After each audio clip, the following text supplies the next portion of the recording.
inverting week. We still need a block, a belt, and a bolster, BBB, and a wall. So today we're gonna start same thing we did yesterday. Right foot up, catch the foot, but this time try to keep the leg straight and do biceps curls. So biceps curl as much as you can, and then relax. So engage your arms, but relax the back of your leg, and then you kind of push the leg away from you and stretch the arms. So when the arms are engaging, the leg is stretching, and opposite. So keep doing this. Inhale when you biceps curl, and exhale when you stretch the arms.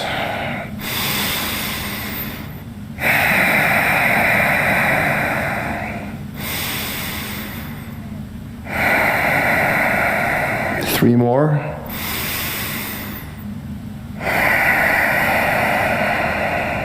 If you feel that we're not doing enough of one pose, just click the pause button and keep going for a couple of minutes, and then put me on play again.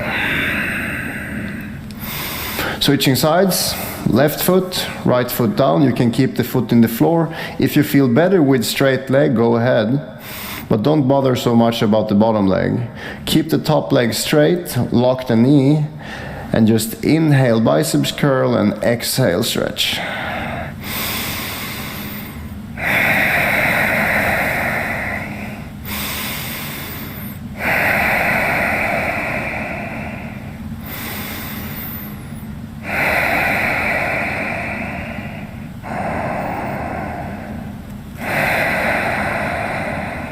Three more.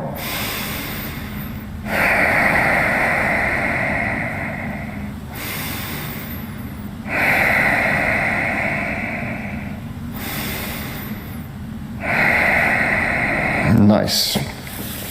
Since we're gonna do inverting and contracting the front of our bodies, I wanna do a little hip opener here and a back bend. So if you put your pillow or your block, something that gives you some height, under your shoulder blades, and so that your shoulders are touching the floor, but your shoulder blades are on your bolster, feet together, knees apart. Take a minute here and breathe into your chest. So this is a passive back bend and an inner thigh opener. So you can bend your arms 90 degrees, elbows out to the side. Just find a comfortable position for the arms, but you should be able to feel your pecs stretching here. So your chest and your upper back and your inner thighs will feel the effect of this pose.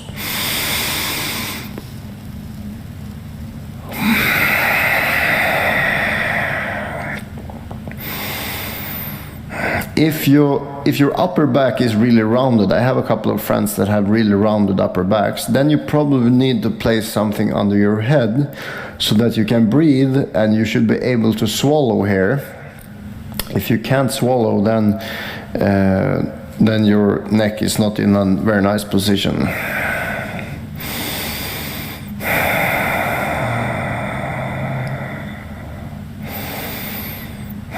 If you don't have anything to place under your head, just interlace your fingers behind your head and let your elbows fall out to the side.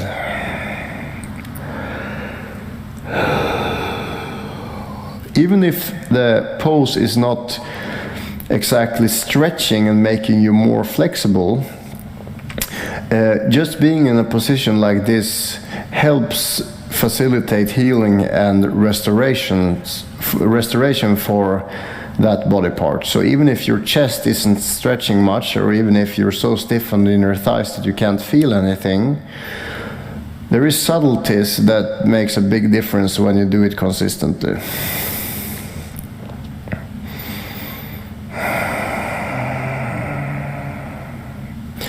What I'm trying to say is, even if you don't feel it, it's really good for you.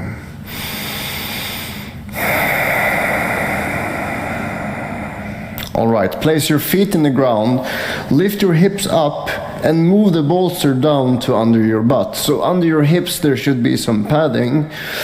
Lift your legs up the air and grab the back of your thighs. So you should not fall over to one side here. If your legs fall out to the side, no problem.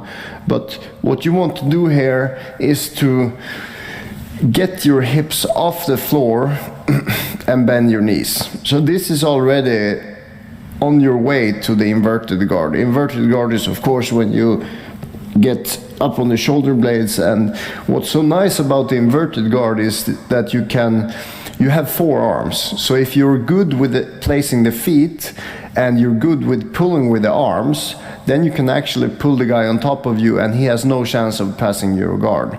So the problem in your guard is most likely that your knees have a problem getting close to your chest and your feet have a problem getting over your knees. But if you get your feet over your head, that's the inverted guard. You don't have to be able to bend over backwards and put all the weight in your neck. This is more than enough if you have good technique. So what we want to do here is just hug the knees as close to the armpits as possible, not to the throat, but to the armpits, and stay here for a while. One thing you can do if this was hard is place the belt make a knot on your belt and hook the belt around your feet, and then you can grab onto the belt like this. This is actually very nice. Please do this if you have a belt. You should have a belt. So your hips are lifting off the floor, but you're not lifting them. The bolster is doing the job for you, and your knees are hugging in towards your armpits.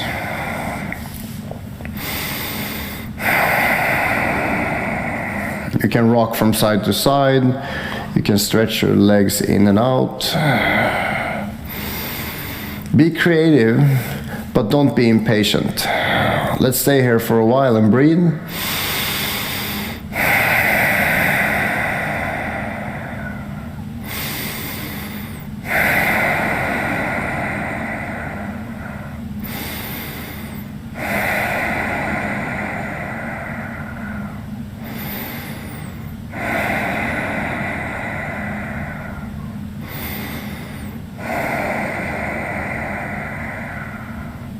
Now we have the perfect setup for spider guard work. So grab onto your belt, bend one knee and stretch the other knee out. This is spider guard. So you're grabbing onto an imaginary gi and you're pushing your foot into one biceps and you're pulling the other arm towards you. Go from side to side. So spider guard and inverted guard go together. Spider guard is a very offensive guard. Inverted guard is for when the guy is almost passing and you want an extra line of defense. You don't want to turtle up and you don't want to go belly down. That's when you invert. So inverted guard is closely connected to spider guard. When the spider guard fails, then you have to invert and get your feet under him so you can put pressure up and get back to guard or get under the guy. Go from side to side a couple of times more, playing the spider guard on yourself. And what's so nice about the belt is that it takes away some of the strain for the belly, so you don't have to use your core so much. That's why you're gripping the belt as well. The exercise, the pose, is only good if it's sustainable for a longer period of time. 10 seconds is not enough. 1 minute is more or less minimum. All right, let's get away from this. Up on all fours. Place one foot forward, take the left foot forward, hands down. And we're gonna start by just rocking back and forth very slightly. If you can't get your hands down to the ground, which is likely, use what you have under your hands. you don't want there to be maximum weight on the thing that you're stretching. So in this case, it's the hips we're stretching. You don't want all the weight to be in your legs. You want much of the weight to be in your arms so that you can adjust. If you bend the arms, there's going to be more pressure on the hips. If you lean into the arms, it's going to be less pressure. So you always want this, you want to be able to adjust the stretch so you find the sweet magic spot.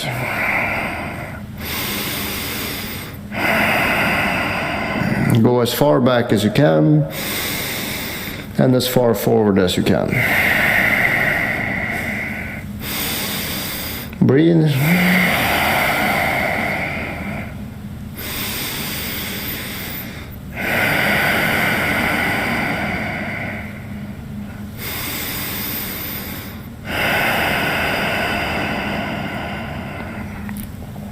This program, you should be able to do this program even if you have an injury. If you have a herniated disc or if you have an operated knee or a shoulder, you should still be able to do this program if you use the props that you have available and you don't, you really try to not aggravate the pain.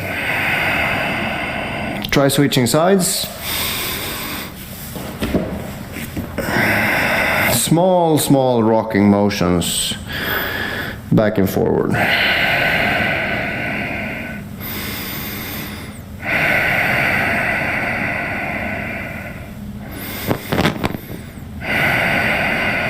And the thing is, what I love about this variation of this pose is that your belly and your thigh is glued together.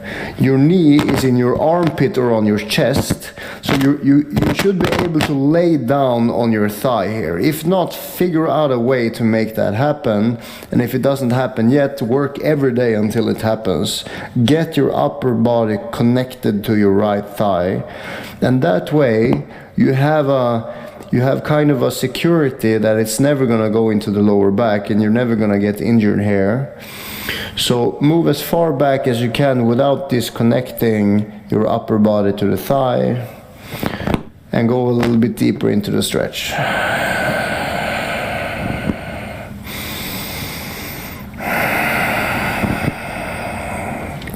The best way to get demotivated, which is easy when you're a rock, is to watch and compare. So when you see the 15-year-old rubber guard player guy, then you can see the vast difference between where you are and where this person is.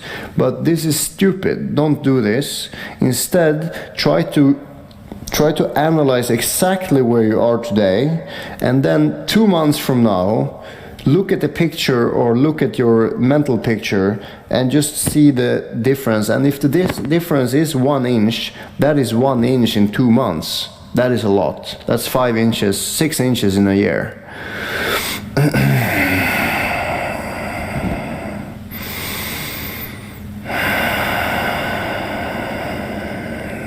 All right, let's move back to the wall. Today we're not going to use the pillow unless you absolutely need it. Get your legs up the wall and lean one leg out to the right. So if you fall over to the right, no problem.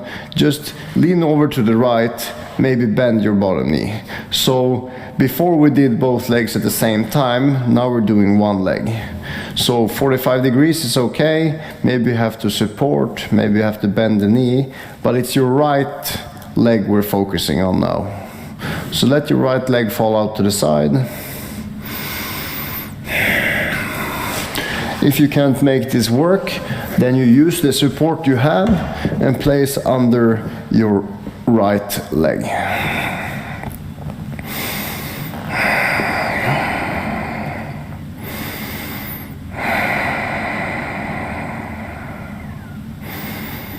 Another thing you can do if it really doesn't work is hook the belt around your right foot and let the leg fall out to the side. But try using the wall, because you don't want the left leg to have to work at all here. It's just the weight and time, gravity and time should do the work for you.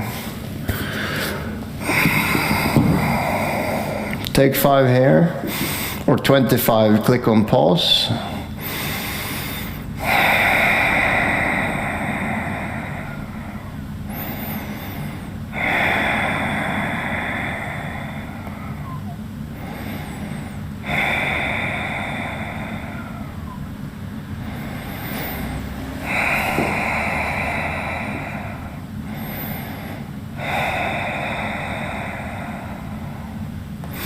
Switching sides. Left foot, use your belt and your block. Use what you have. And let the left leg fall out to the side. Make sure you're not doing this with the arm. This is not good. Grab as close to the foot as you can. Left arm straight. Relax everything except the fingers on the left hand.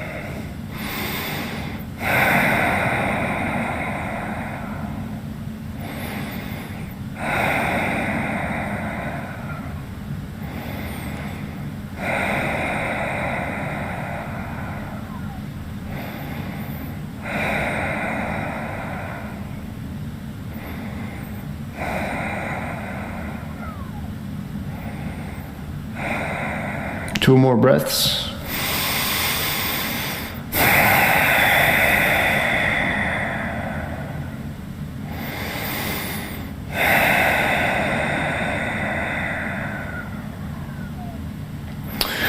And release the belt. Get closer to the wall. Put both feet in the wall and lift your hips. So I promise to work the upper body, upper back more, and this is really what you need in able to invert. You should be able to keep all your weight into your shoulder blades and the back of your shoulders without putting any strain on your neck. So this is not easy and relaxing, but it shouldn't feel painful in the neck. So go up and down a few times.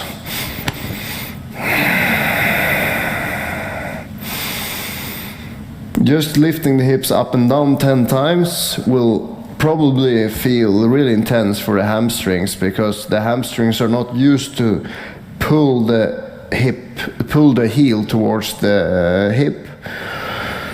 So don't complain, enjoy getting stronger hamstrings and working your way towards inverted guard. You can stay on top and take 5. You could also place an object under your hips and relax here.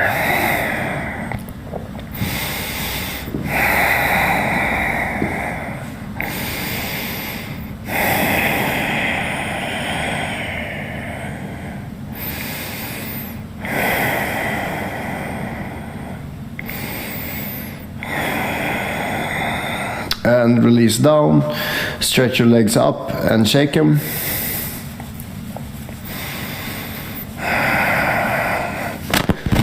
And sit back up. Sit on your pillow again. Feet together, knees apart. If you have 2 blocks or things to place under your knees, good. You might fold 2 sofa pillows and put under your knees.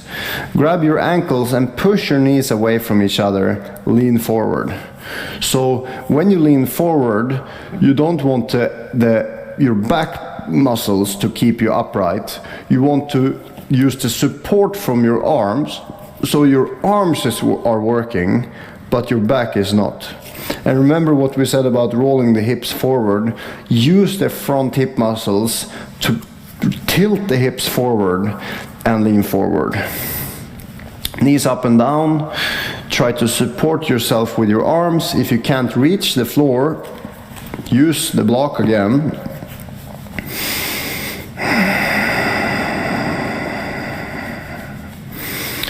Something you could try here is if you do this pose next to a sofa, you can place your arms up on the sofa so that you can relax the upper body and feel the stretch on the inside and maybe even the outside of the hips.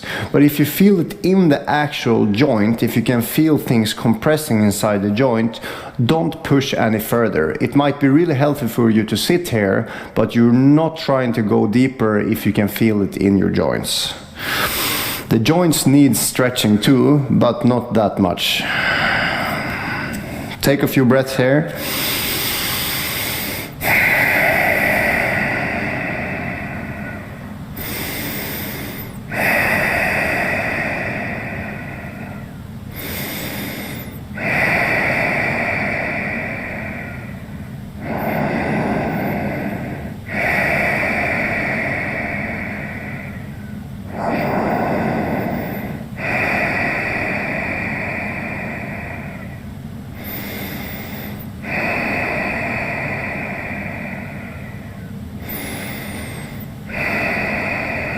One more.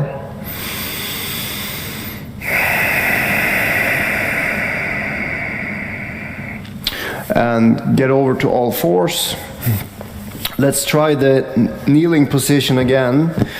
Use as much padding as you need and lean back as much as you can. Try the wall this time. Sit close to the wall and lean back until your shoulder blades touches the wall. Engage your butt and kind of get your butt in under you, so you're tucking the butt under your hips. Stretch the front of your hips.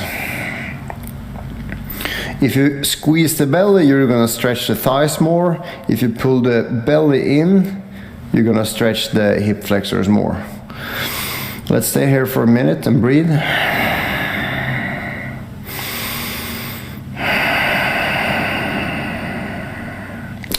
So the reason we're stretching the hip flexors so much is so that we should be able, that allows us to engage the hip flexors more. So when you stretch the muscle out, it's also going to be able to contract more, and that's going to help you get your legs maybe an inch further above your head. So if you stretch the backside a lot, it's going to get more flexible, and if you stretch the front a lot, it's going to be able to contract more. So that way you will be able to get your feet higher up above your head, and your legs are so strong, so they're much stronger than the arms. So when someone is falling down on top of you and putting pressure on you, if you just get one toe, one foot under him, you're going to be able to spin around back to guard. So, and this is really, this hip flexor stretching might be the thing, the crucial thing that makes all the difference when you throw your leg up and you catch onto a gi or something, and then it's technique, of course, but you will learn that to spin back to guard, and it revolutionizes your guard game when you're able to use your feet instead of your hands, because no matter how strong your arms are, gravity and his weight is always going to win over your arms. So your only option is to turtle and give your back. So that's why inverting is so good, especially in the big guys category. Buchecha is really good at inverting, and he's a huge guy, and he's not super flexible. He's just really, really good at inverting. So if you learn it, you're gonna be Buchecha, I promise.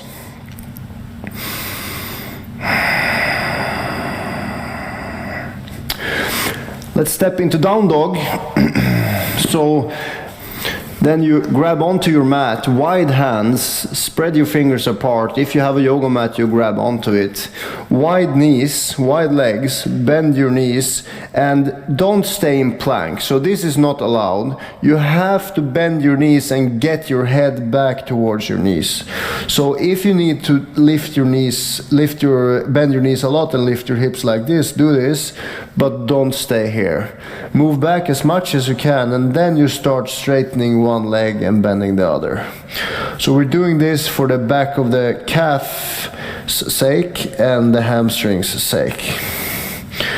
So as a rock, you always need to be a little bit wider, because narrow is difficult, wider is easy.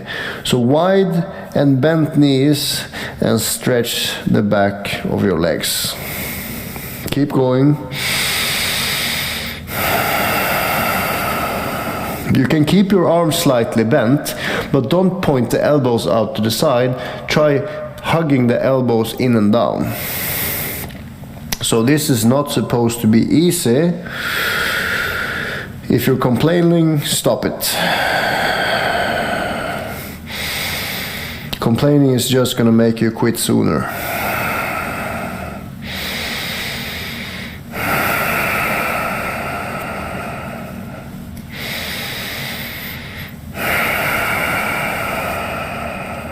Sit down on your butt. Last pose for today. Sit with bent knees. Catch your hamstrings with one arm. Catch them with the other arm. Try grabbing your elbows, and again, chest and thighs close to each other. Hug tight, and then either move your hips back half an inch or move your feet forward half an inch. Keep engaging the arms and try to squeeze your face into your knees. And then you slide as far forward as you need and take a few breaths here.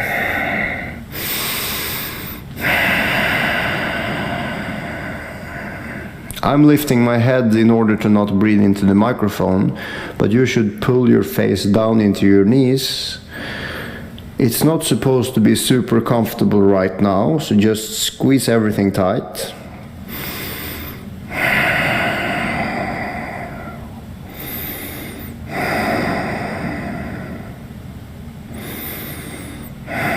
And slide your feet forward or your hips back 1 more inch. Squeeze tight with the arms. The more engaged your arms are, the more your hips and legs will be able to relax.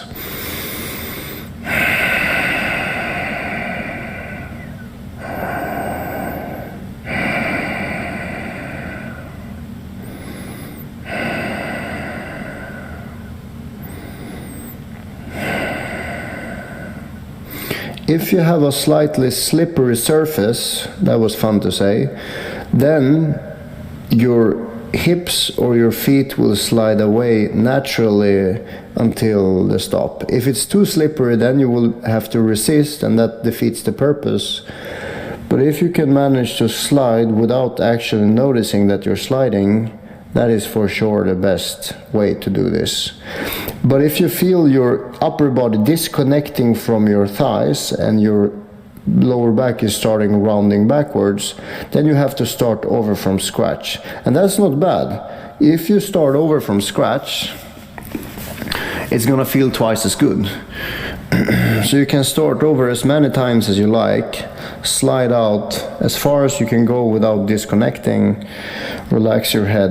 And you don't have to squeeze your knees together, just squeeze your arms, but there can be a distance between the legs. And this is a inverted guard. So this is the position you want to be in upside down. And if you can do it in one dimension, it's going to be easier in the next. So if you flip upside down like this, it's going to feel much more familiar than if you never do this. One more breath.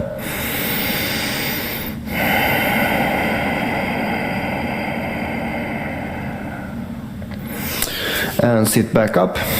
All right, guys, that was day 2. Not too hard, is it? When you just don't care about comparing and you don't care about results, then it's easy. See you in the next video.